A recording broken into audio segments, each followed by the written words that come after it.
തുടങ്ങി ആഴ്ചകൾക്കകം ഏഷ്യാനെറ്റിൽ സീരിയലിൽ വലിയ സ്വീകരണം ലഭിക്കുന്ന സീരിയലാണ് പവിത്രം. വിക്രമിന്റെയും വേദയുടെയും വഴക്കും പ്രണയവും ആരാധകർ ഏറ്റെടുത്തു കഴിഞ്ഞു. ഓരോ കഥാപാത്രങ്ങളും വളരെ നാച്ചുറലാണ്. വച്ചുകെട്ടലുകളും ഷോ ഓഫും ഇല്ലാത്ത ജീവിതത്തിന്റെ നേർക്കാഴ്ച. അതാണ് ഈ സീരിയലിന്റെ പ്രത്യേകത എന്ന് ആരാധകർ പറയുന്നു. ഈ രീതിയിൽ തന്നെ മുന്നോട്ടു പോകണം എന്നാണ് പ്രൊമോ വീഡിയോകൾക്ക് താഴെ വരുന്ന കമന്റുകൾ.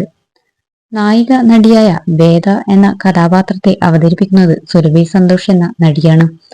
പവിത്രം ഹിറ്റായതോടെ നടിയുടെ വിവാഹത്തിന്റെ വീഡിയോ യൂട്യൂബിലും സോഷ്യൽ മീഡിയയിലും വൈറലാവുന്നു.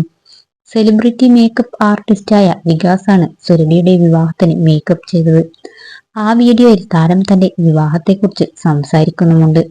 വേദയെപ്പോലെ തന്നെയാണ് ഏറെക്കുറെ സുരഭിയും എന്ന് അതിലൂടെ വ്യക്തം. അമ്മയ്ക്ക് ഏറ്റവും വിശ്വാസമുള്ള ദേവി ക്ഷേത്രത്തിൽ വെച്ചാണ് സുരഭിയുടെ വിവാഹം നടന്നത്. 2 ദേവിമാരാണത്രേ അവിടെ. മകളുടെ കല്യാണം അവിടെ നിന്ന് തന്നെ വേണം എന്നത് അമ്മയുടെ ആഗ്രഹമായിരുന്നു. റിട്ടയർഡ് ആർമി ഉദ്യോഗസ്ഥന്റെ ഏക മകളാണ് സുരഭി. സുരഭിക്ക് ഒരു ചേട്ടനാണുള്ളത്. നിയമബിരുദം നേടി സുരഭി സന്തോഷ് നർത്തകി കൂടിയാണ്. ബോളിവുഡ് സിനിമയിലെ പിന്നണി ഗായകൻ പ്രണവ് ചന്ദ്രനാണ് സുരഭിയുടെ ഭർത്താവ്. തീർത്തും ഇതൊരു അറേഞ്ച്ഡ് മാരേജ് ആണെന്ന് സുരഭി പറയുന്നു.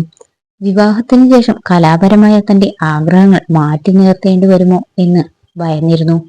പക്ഷെ ഇതേ ഇൻഡസ്ട്രിയിലുള്ള പ്രണവിനെ കിട്ടിയത് കാരണം ആ ഭയമില്ല എന്ന് വിവാഹത്തിന്റെ ദിവസം തന്നെ സുരഭി പറഞ്ഞിരുന്നു. കലയാണ് ഞങ്ങളെ കൂടുതൽ അടുപ്പിച്ചത് എന്നും നടി പറഞ്ഞു. ബാംഗ്ലൂരിലാണ് സുരഭി സെറ്റിൽഡ് ആയിരിക്കുന്നത്. കന്നഡ സിനിമയിലൂടെയായിരുന്നു അഭിനയത്തിലേക്കുള്ള തുടക്കവും. കുഞ്ചാക്കോ ബോബന്റെ നായികയായി കുട്ടനാടൻ മാർപ്പാപ്പ എന്ന ചിത്രത്തിലെത്തിയതിലൂടെയാണ് സുരഭിയെ മലയാളികൾക്ക് പരിചിതം. അതിനുശേഷം 5ഓളം സിനിമകൾ മലയാളത്തിലും തമിഴിലുമായി ചെയ്തിട്ടുണ്ട്.